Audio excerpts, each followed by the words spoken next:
9 वर्षों तक जेल काट करके आए हैं। जो कोई स्वतंत्रता सेनानी बनकर जेल नहीं गए थे। पहाड़ को समाप्त कर दिया, गोनी पहाड़ को। 150 एकड़ का वो पहाड़ है। चलनिया दुसलकेल बढ़निया के जिस चलनी में 72 छेद है, मानहानि का मुकदमा भी दर्ज करूंगा। प्लॉट पर आकर जो वहाँ पे उस प्लॉट को डिस्टर्ब करना चाहते हैं। पिछले रविवार को भी कई लगता है 40-50 की संख्या में वहाँ पे लोग जेसीबी लेकर आए और आकर फिर से प्लॉट के झाड़ी पेड़ पौधे को उखाड़ने लगे। तो फिर हमने कहता उसके बाद हमने नवादा जिला प्रशासन और पुलिस कप्तान को मैंने फोन पर जानकारी दिया और जानकारी के बाद फिर कल हमने सभी कहता है पुलिस पदाधिकारी को, अनुमंडल पदाधिकारी को, अनुमंडल पुलिस पदाधिकारी को, थाना अध्यक्ष को लिखित हमने भी दिया है कि प्लॉट पे आकर बार बार वहाँ पे हिंड्रेंस पैदा किया जा रहा है। वहाँ पे कहता जातीय उन्माद फैलाने की कोशिश की जा रही है।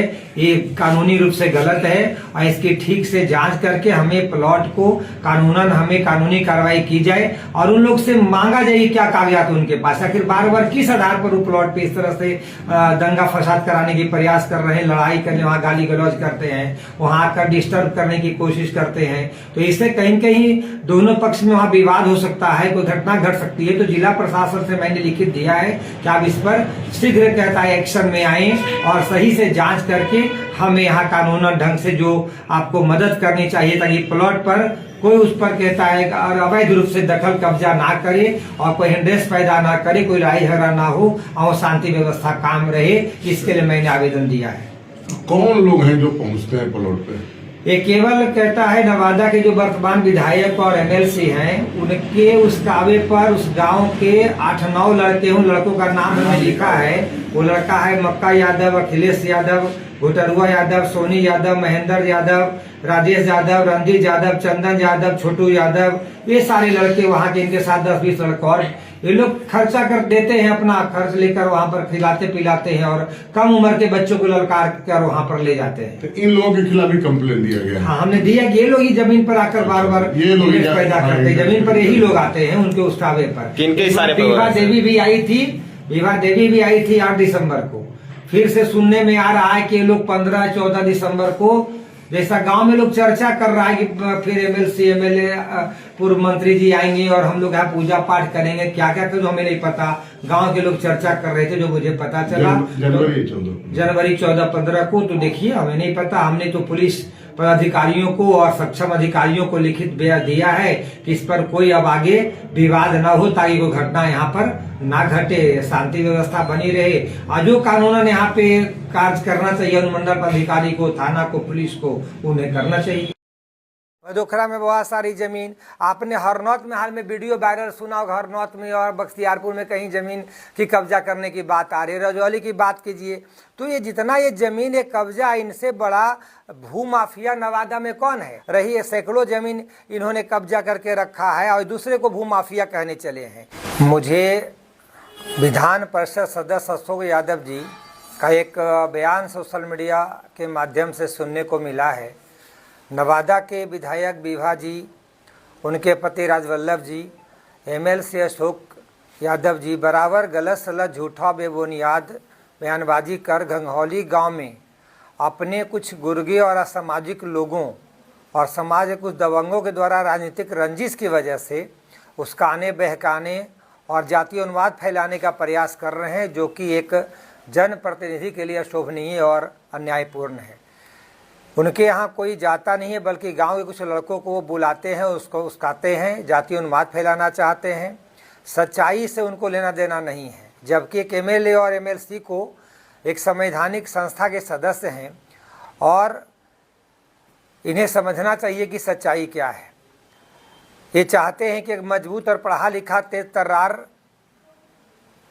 व्यक्ति राजनीति में आया है, इनको परेशान करो ताकि राजनीति में कोई पढ़ा लिखा तेज तर्रार व्यक्ति ना आए और इसी तरह से नवादा में ज़मीन कब्जा करते रहें और राजनीति गलत ढंग से करते रहें। मैं नवादा के विकास के लिए लड़ूंगा और लड़ते रहूंगा। मैं किसी से डरने वाला नहीं हूं। मैं 20 दिन पूर्व ही जिस ज़मीन की वो बात कर रहे हैं, मैंने लिखित आवेदन नवादा के पदाधिकारियों, जिला प्रशासन को मैंने दिया है और उसमें मैं उनसे ये कहना है कि बराबर इस तरह की जो प्लॉट पे कोई कागजात उनके पास नहीं है और बार बार अपने लोगों को उस्काते हैं और सोशल मीडिया में आकर बार बार गलत सलत बयान देते रहते, बयानबाजी करते रहते हैं। तो राजनीतिक द्वेष से ये करना अच्छी बात नहीं है, भ्रम फैलाना उनका काम नहीं है। और इस तरह से यदि गलत शब्दों का इस्तेमाल करते हैं तो मैं मानहानि का मुकदमा भी दर्ज करूँगा। हमारे शिक्षण संस्थान हम लोगों ने खोला है, नवादा का विकास की बात कर रहा है। एक शिक्षा माफिया की परिभाषा उनको पता नहीं, शिक्षा माफिया कहने की बात करते हैं। सच्चाई है कि यहाँ पर हम लोग जिला में शिक्षण संस्थान चला के कन्हैयालाल साहू के बाद पहला व्यक्ति हैं जो नवादा जिला को शैक्षणिक रूप से एक नई ऊंचाई पर पहुंचाया है। और एक शिक्षाविद होने के नाते मैं कभी अमर्यादित शब्दों का प्रयोग नहीं करता हूं, लेकिन उन लोगों को कभी समझ में नहीं आता कि यहाँ शब्दों का इस्तेमाल कैसे करना चाहिए। जिन लड़कों की वो बात करते हैं, सच्चाई है कि वो लड़के गांव के होते हैं, कोई 6 पंचायत और 10 पंचायत का नहीं है। आज तक गंगौली में कोई उस गांव में खेल का मैदान नहीं था। जिस भूमि की बात हो रही है वो भूमि जाकर देखिए, वो उबड़ खाबड़ भूमि है। फिर वहाँ पर उबड़ खाबड़ कटीली भूमि जहाँ हमने पेड़ पौधे लगाया है, उस ज़मीन की कागजात हमारे पास है। वहाँ पर आप खेल मैदान की बात कर रहे हैं, जब आज तक खेल मैदान था ही उस गांव में नहीं। मैं बार बार इसको कह रहा हूँ, इसलिए सोच समझ कर उनको बयान देना चाहिए। कौआ कान लिया जा रहा है तो आदमी को कौआ को देखना चाहिए, आखिर अपने कान को टटोल कर देखना चाहिए। वो एक जनप्रतिनिधि है, उनका अफवाह फैलाना और लोगों को भ्रमित करना ये शोभा एक जनप्रतिनिधि को नहीं देता है। जहाँ तक वो अगर अफवाह फैलाते हैं तो मैं उनसे कहना चाहता हूँ, जरा अपना गिरिवाहन में वो झांकने की कोशिश करें। अपना गिरिवाहन को झांके कि जो कहता है, जो कहावत है, चलनिया दुसलकल बढ़निया के, जिस चलनी में 72 छेद है वो दूसरे के लिए कहने चला है।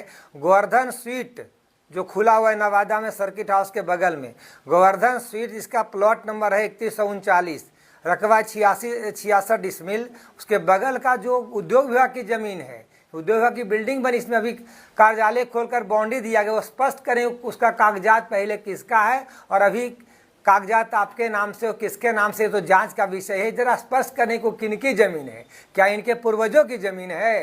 ये दूसरे पर उंगली उठाते हैं। ये सुशासन की सरकार में ये बचने वाले नहीं है। सुशासन की सरकार हमेशा न्याय करती है और इस न्याय में वो भ्रम में अहंकार में ना रहें कि जैसे अपने पहाड़ को समाप्त कर दिया, गोनी पहाड़ को, 150 एकड़ का वो पहाड़ है, अब वो धीरे धीरे कहता है अब सिमटता जा रहा है। वहाँ पर भी कहता है पथरा इंग्लिश गांव से लेकर के गोनी पहाड़ तक और गोनी गांव तक जहाँ इनका भी गौशाला बना हुआ है, वो ज़मीन किसकी, जरा ये बतावे। वहाँ पर लगभग 1 से 150 200 एकड़ जो जानकारी मिल रही है, तो जांच का विषय है। मैं उनका खतियान भी निकाला हूँ। ये खतियान में देखिए बहुत सारे अन्नवाद बिहार सरकार ज़मीन है, बहुत सारा इसमें ज़मीन है, जो पहाड़ भी लगभग 150 एकड़ का है, और बहुत सारा देखिए अन्नवाद बिहार सरकार ज़मीन है। अब एक ज़मीन किनके किनके कब्जा में कहाँ कौन प्लॉट है, जहाँ तक की बात की जाए उनका जो घर बना हुआ है, वो घर जहाँ बना हुआ है उनका वो भी प्लॉट जो है 4254 एक कहता है नया प्लॉट है, नया खतियान में। पुराना प्लॉट इसका 6189 था। पुराना जो पत्र है गर्मजरुआ भूमि थी, ये गर्मजरुआ भूमि जो 6189 थी, ये 4254 नया खतियान इसका बना है। ये कैसे बना ये भी जांच का विषय है। यहाँ पर लगभग 25 एकड़ का प्लॉट है, कुल मिलाकर 25 एकड़ भूमि जो पुराना जैसा कहते हैं लोग कि पुराना खेसरा यानी प्लॉट 6189 6189 और 6191 है। ये प्लॉट के बारे में जानकारी मिली कि सारा प्लॉट भी नया में कहता है भी आपका रहती भूमि बना दी गई। आपने सुना होगा, देखिए भदोखरा में बहुत सारी ज़मीन, आपने हरनौत में हाल में वीडियो वायरल सुना होगा, हरनौत में और बख्तियारपुर में कहीं ज़मीन की कब्जा करने की बात आ रही है। रजौली की बात कीजिए तो ये जितना ये ज़मीन है कब्जा, इनसे बड़ा भू माफिया नवादा में कौन है? ये तो जानकारी पूरे जिला को पता है कि कहता है अशोक जी, राजवल्लभ जी के बारे में सब जानता है। रही है सैकड़ों ज़मीन इन्होंने कब्जा करके रखा है और दूसरे को भू माफिया कहने चले हैं। कहता है यहाँ पे कहते हैं काले कारनामे की बात, 9 वर्षों तक जेल में रहकर कौन आया है? कोई बहुत दिन अभी नहीं हुआ है, 9 वर्षों तक जेल काट करके आए हैं। ये कोई स्वतंत्रता सेनानी बनकर जेल नहीं गए थे। इसलिए यहाँ पर दूसरे के बारे में गलत बयानबाजी ना करें, चाहे कई तरह के नरसंहार की बात हो, प्रखंड प्रमुख की हत्या की बात हो। ये कहता है सारा किसके ऊपर आरोप लगा, इसलिए कोई दूसरा हम लोग गाजर मूली नहीं है कि आप उखाड़ कर फेंक दीजिएगा। इसलिए मैं बराबर कहता हूं कि आप स्टेडियम बनाने की बात करते हैं, जो हमारी रहती भूमि है उसकी जांच पड़ताल जिला प्रशासन से करवाइए। आप विधायक हैं, एमएलसी हैं, आपका काम लोगों को उसका आना नहीं है। अब जिला प्रशासन जो संबंधित अधिकारी है उनसे जांच करवाइए। यदि मैं वहां गलत हूं तो उस पर कहता है हम पीछे हट जाएंगे, लेकिन जब हमारी कागज है, हम कागज प्रस्तुत कर रहे हैं, उस प्लॉट पर जाकर बार बार किसी को भेज करके दंगा फसाद करवाना, लड़ाई करवाने की कोशिश करना कि उलझन हो जाए, वहाँ मारपीट हो जाए, जातीय दंगा हो जाए, जातीय उन्माद हो जाए, तो ये कहीं न गलत है। और स्टेडियम बनाने की बात करते, इसी रहती ज़मीन पर स्टेडियम बना दीजिएगा। आप जो 200 एकड़ ज़मीन और कहता है पूरा पहाड़ के आसपास की भूमि है, जो 25 एकड़ इसमें आपका घर बना हुआ है, जो नदी के पास की भूमि है, जो आपके कब्जे में है, जांच करवा लीजिए। अगर आपकी रहती नहीं है तो उसमें आप बहुत बड़ा अंतर्राष्ट्रीय स्टेडियम बना दीजिए। आप हमारी ज़मीन में स्टेडियम बनाने की बात करते हैं और आपकी ज़मीन, आपको नहीं दिख रहा है कि आप कितना ज़मीन गलत ढंग से कब्जा किए हुए हैं। गोवर्धन स्वीट के पीछे जो जमीन है, सुनने में आया कि 7 डिसमिल जमीन वो गलत ढंग से वकीलों को दान में दी, तो जमीन में फिर से बाउंड्री कर दी है। वकील लोग लड़ाई लड़ रहे हैं, नवादा सिविल कोर्ट में टाइटल कर रहे हैं। इसलिए हमारी उनको सलाह है कि आप अपने को सुधारिए और किसी को परेशान करने की राजनीतिक द्वेष से कोशिश नहीं कीजिए। आप जीते हैं, अच्छी बात है, जीते हैं, जीत हुई है, उसका विकास में अपने पावर का उपयोग कीजिए। लोकसभा का चुनाव तो लड़े थे, पार्टी से टिकट मिल गई तब ना, लोकसभा चुनाव लड़े थे, कितना वोट आपको आया था पूरे जिला में? आपको याद नहीं, भूल गए? चुनाव में ठीक है आप जीत गए हैं, कोई नहीं जीता है। तो चुनाव और राजनीतिक द्वेष से आप जो ये कोशिश कर रहे हैं, ये अच्छी बात नहीं है।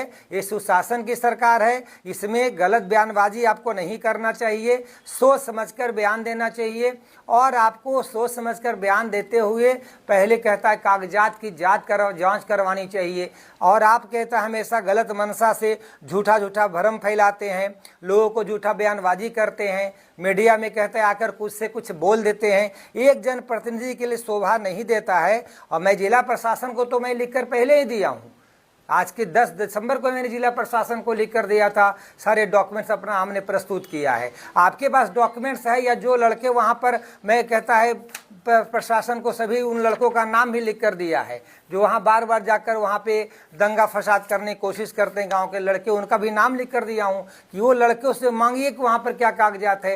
ये जो उन लड़कों को बेवजह उसका उकसाते, इनसे मांगा जाए क्या डॉक्यूमेंट्स है। तो जब कोई डॉक्यूमेंट्स नहीं है तो किसी ज़मीन पर जाकर आप बार बार वहाँ पर हिंड्रेस पैदा करना चाहते हैं, सोशल मीडिया में झूठा गलत सलत बयानबाजी करते हैं, ये कहीं न कहीं गलत है। और ऐसा करना एक जनप्रतिनिधि के लिए अशोभनीय है, अन्यायपूर्ण है। इसलिए मेरी सलाह है कि कहीं बयान दे तो सोच समझ कर दें। और यदि आप ऐसा करते हैं तो बिहार में केवल आप ही एक विधायक नहीं है, एमएलसी नहीं है, बिहार विधानसभा में 243 सदस्य हैं, उसमें एक आप हैं, परिषद में एक आप हैं। उसके अलावा आपके भी इन मामलों को जांच करके विधानसभा में उठाने के लिए बहुत सारे विधायक हमारे साथ भी हैं। इसलिए मेरी सलाह है गलत बयानबाजी न करें, आम जनता को भ्रम न फैलाएं। और एक प्रतिनिधि होने का आप कहता है जिला का विकास में अपने पावर का उपयोग करें और गलत बयानबाजी से बचें। धन्यवाद। एक चीज बताइए कि तो क्या मतलब इस टाइप का जो आपके ऊपर या आप जो आरोप लगा रहे हैं राजवल्लभ जी उनके परिवार पर, एक तरह से तो उन पर है कि बहुत तरीके से अवैध संपत्ति अर्जित की है, तो क्या आप भी कोई कंप्लेन करेंगे उनके खिलाफ? अब इसमें जनता, नवादा की जनता स्वतंत्र है। यदि हमारे लोग हमको बार बार हम सब ला के डॉक्यूमेंट्स जमा कर रहे हैं, नवादा जिला के जो हमारी जनता है, हमारे समर्थक हैं, वो भी दुखी हो रहे हैं कि बार बार ये टारगेट कर रहे हैं। तो यदि वो कहता है आगे बढ़ते हैं, ऐसे में नवादा जिला की जनता भी स्वतंत्र है आगे बढ़ने के लिए।